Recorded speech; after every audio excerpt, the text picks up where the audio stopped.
I am State Representative Jeanne Ives from Wheaton.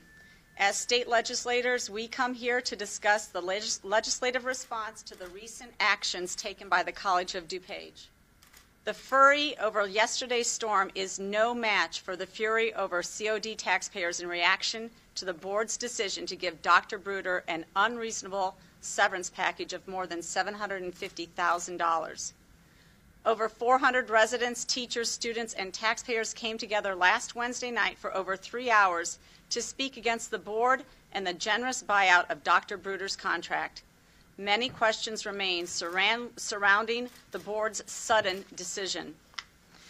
Guarding local control in our communities and protecting taxpayers from the actions of rogue local boards requires precision in policy making at the state level. Each of us will highlight one of our legislative remedies to prevent this type of costly buyout conducted with little transparency from happening in the future. Most of the ideas presented today are not finalized yet, and we expect bills to be filed later this week. The legislative initiatives we present are not an exhaustive list. And as these bills go through committee, we are open to ideas from our colleagues on both sides of the aisle, as well as from our constituents and community leaders that will improve these bills. I also want to note that I intend to call for hearings before the Illinois Community College Board about severance agreements, financial audits, and local community college board governance. I want to publicly thank COD trustee Kathy Hamilton for her unwavering courage to stand up for taxpayers and to be the single responsible no vote on the severance package. Ms. Hamilton is especially qualified to be a trustee, holding both a CPA and an MBA degree and with experience in the corporate world analyzing financial positions of companies. We need to listen to her calls for independent audit committees and new rules on employee contracts. I want to thank the watchdog groups who spent their own resources on behalf of our residents and insisted that our state laws are followed. They went so far as to file a lawsuit to force COD to comply with the Open Meetings Act. We owe Kirk Allen, John Kraft, and the folks that opened the books our thanks. Today, we stand with you in restoring good government practices in the state of Illinois. Today, we rededicate ourselves to the idea of true public service. This service belongs not to any party, assembly, or board, but to the people of Illinois. The bills we offer today will make it easy to distinguish and empower the principled and the honorable over the opportunistic and the unethical. Ultimately, we will help to move the state forward with judiciousness and foresight. I intend to refile my collective bargaining contract transparency bill from last year. This bill will require that all employee contracts with compensation amounts greater than $150,000 must be publicly posted on the unit of government's website for 14 days and must have a public hearing prior to approval.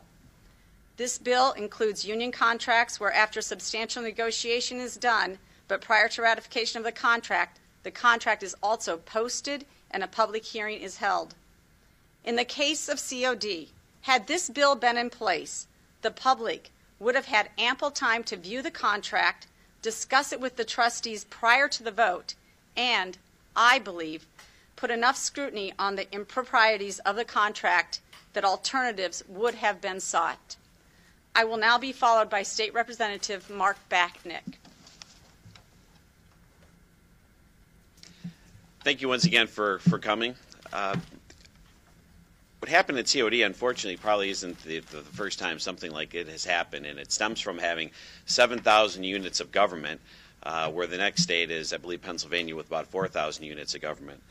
You often have candidates who run for these board positions running unopposed, or sometimes they're vacant. They have little public scrutiny, and they have little oversight. The bill that I've proposed actually came out of something that happened in Plainfield with the Plainfield Park District, where the board had spun out of control. I've advocated since that time for a local recall bill that would allow local officials to be recalled for negligent behavior if the citizens so deemed to recall that individual. It's a simple idea, and I believe it will force some transparency and force board members think twice before they do the type of things that have happened both in Plainfield and at COD. The next bill is going to be introduced by Representative Margo McDermed. Thank you, Mark. I'm State Representative Margo McDermed. I have already introduced House Bill 303. This bill adds severance agreements to documents that are discoverable under the Illinois Freedom of Information Act. This is a bill that was filed by my predecessor in the wake of the Metra scandal. As we can see, we still have this sort of sweetheart severance deals playing out in Illinois. It was a good bill then. It's an even better bill now. And I would like to see us move forward on making these type of severance agreements open to public scrutiny. Think about how many tax dollars, how many months and hours of work it took for taxpayers to get that money that's being used to fund this severance agreement. I think everyone in Illinois is entitled to know everything about that severance agreement, not the little bits that COD has reluctantly been forced to divulge. So Bill 303 is looking to make these severance agreements discoverable under the Freedom of Information Act. Our next representative to introduce his bill is Peter Breen. Thank you, Margo. My name is Peter Breen. I am the state representative for the 48th District. I have in my district the College of DuPage and its surrounding communities. I also am a First Amendment attorney as my day job. This board at COD has committed a betrayal of the public trust. And what my proposed bill would look to do is to stop entirely these sorts of severance agreements. It's good that we are here today on Groundhog Day, because this is not the first time it's occurred. Now, I am introducing it, and I would like to call it the Bruder rule. When we look at this particular college president, he has been a multiple bad actor for various community colleges, and I think it's time we name some legislation after him instead of the other things that have been brought up as being named after him. So my bill would prevent, going forward, any agreement from having more than 1 year's salary and benefits as severance. That's a good maximum. That's enough if you had to draw or attract a college administrator from out of state. It'd be enough in terms of a return to guarantee their job security. As well, for current severance agreements under the Contracts Clause of the United States Constitution, we can't regulate those, or we can't impair those contracts. For that reason, I would also propose that for those agreements, for every year's severance that gets paid out, more than one, that community college board cannot then raise the property taxes or the tuition and generally applicable fees of that college. The idea is this: the taxpayers and the students did not make this mistake. It was these unaccountable college boards, and so the taxpayers and the students shouldn't have to pay for them. And now I'd like to introduce my colleague Ron Sandack, who's my neighbor to the south, who will conclude us. Thank you, Peter. Thank you all for coming out on such a weather-challenged day. I am Ron Sandack. I represent the 81st District, which does not comprise COD, but obviously a lot of students from my district do attend that college. Look, you've heard from my colleagues there are diverse opinions as to how to react, unfortunately, to a really distrustful and, as Peter said, it is a betrayal of the public trust situation. How to do that? Good people can disagree, but this caucus is committed to working with all our colleagues in our caucus, as well as Democrats on the other side of the aisle, to come to good conclusions so that we don't see a repeat. Margo talked about Metra. That was disturbing. COD, unfortunately, seems to be a cherry on top of the severance cake. My bill, which is yet to be filed, would permit local units of government to continue to maintain their autonomy and govern locally, but would not, frankly, permit any more incentives by using state monies. So in the instance of COD, if my bill were in place, COD would have forfeited approximately $765,000 in state aid, meaning if local units of government determine in their best interest, or they see their best interest in cutting deals like this, it is on their dime. And of course, they will be held accountable to their taxpayers and their voters. The other bill I have is, frankly, moving the elections for all school board elections, including community colleges, to the general calendar, the fall calendar, so that there's genuine interest. For far too long, school boards have gone under the radar. Elections have come and gone with very little participation. And unfortunately, that's a lot of where tax dollars go. In my district, about 70% of the tax dollars go to school boards. And very little attention or time is being brought to bear on that. So, again, I have an election bill, and I won't call it a penalty bill, but I'll call it a local transactions bill, which permits continued local autonomy, but without state aid or state dollars, because those tax dollars are sacrosanct. I think we're going to see in the State of the State tomorrow that many local municipalities will be on their own, and they're going to need to govern themselves a lot better, and frankly, taxpayers will hold them accordingly. With that, I'm going to ask my colleague Jeanne Ives to step up again. We're open to any questions. If you have questions, Christine, you want to say something? Sure, absolutely. I'm sorry. Thank you. Thanks. Thank you, Representative Sandack. And I would just like to add that it was an egregious move by the College of DuPage Board to tie our taxpayers' dollars to such a move that really puts the taxpayers in peril. And I would like to see us continue to put pressure on the College of DuPage Board to reverse this decision. Thank you. Yeah, introduce yourself. That was Christine Winger. Give her your. Representative Christine Winger, and a large part of my district is within DuPage County. Thank you.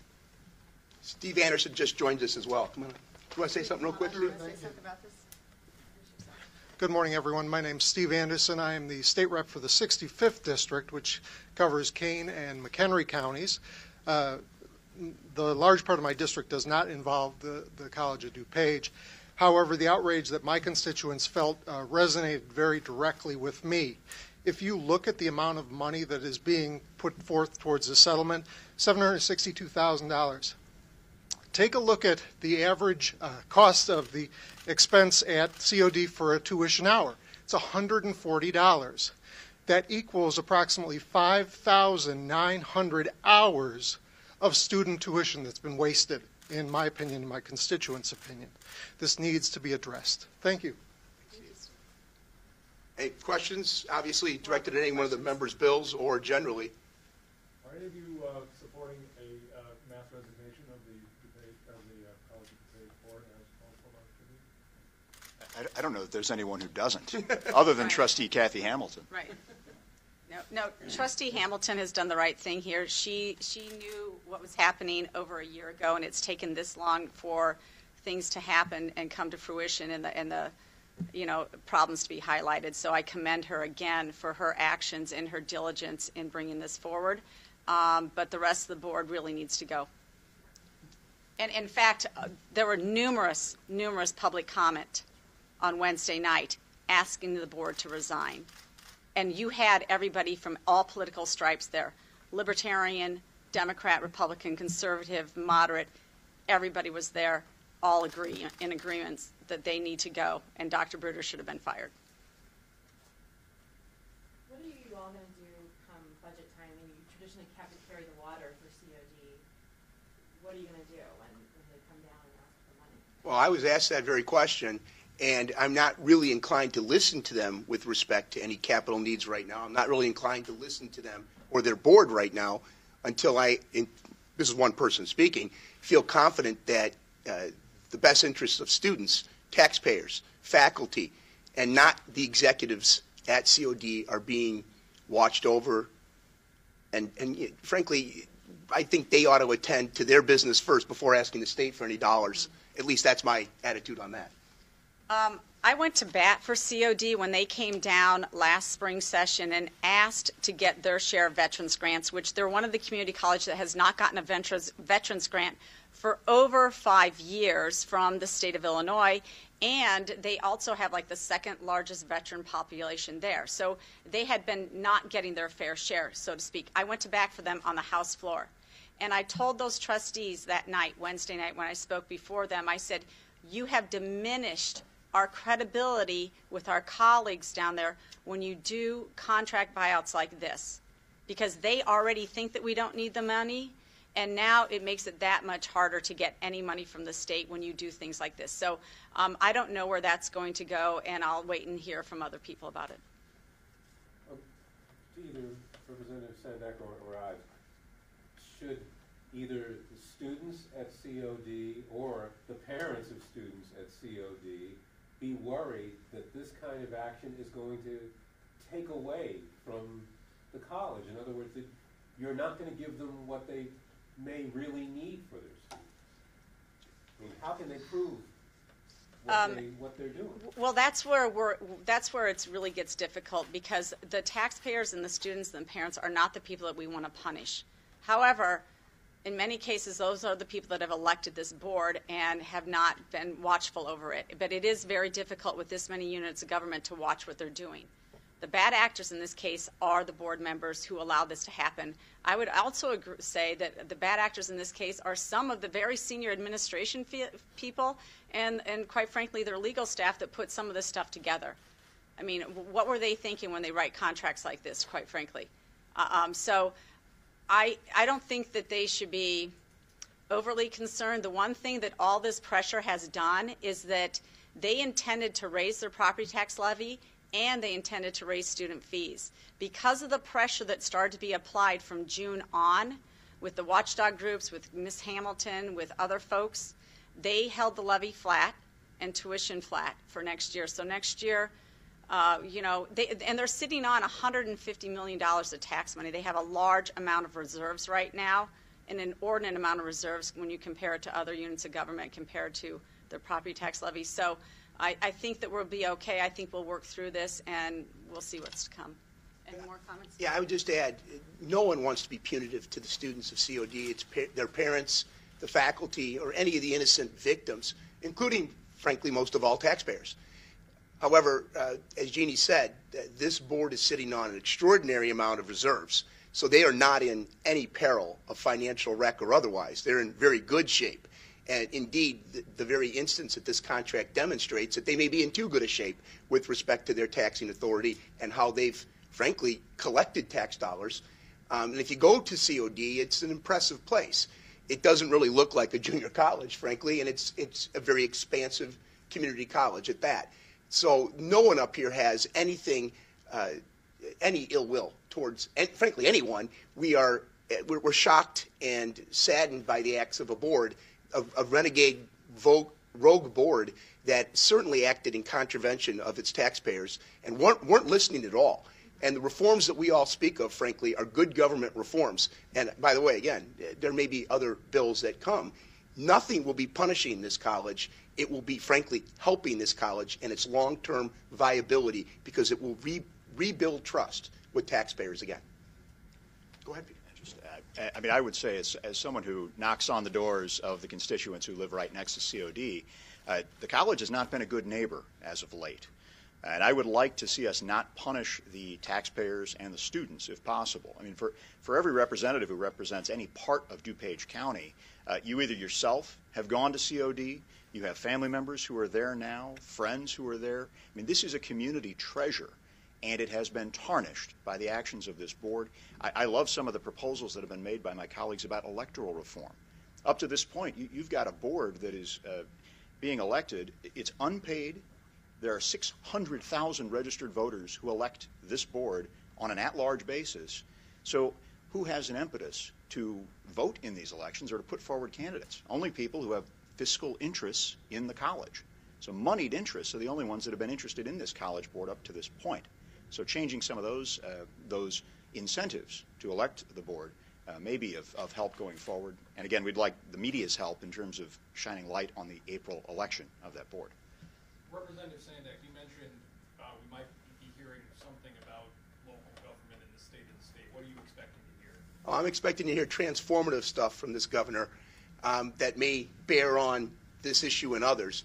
But focusing on today, what I think we're going to, frankly, move forward with as a caucus are ways to solve problems, offer reforms that I think will be helpful to this governor, and I think will be welcomed by the governor. His entire platform has been, frankly, reshaping the state, and I think this is an area where some major reshaping ought to occur. Great. Thanks, everyone. Thank you. Mm-hmm. Yeah. Right. Oh, wonderful.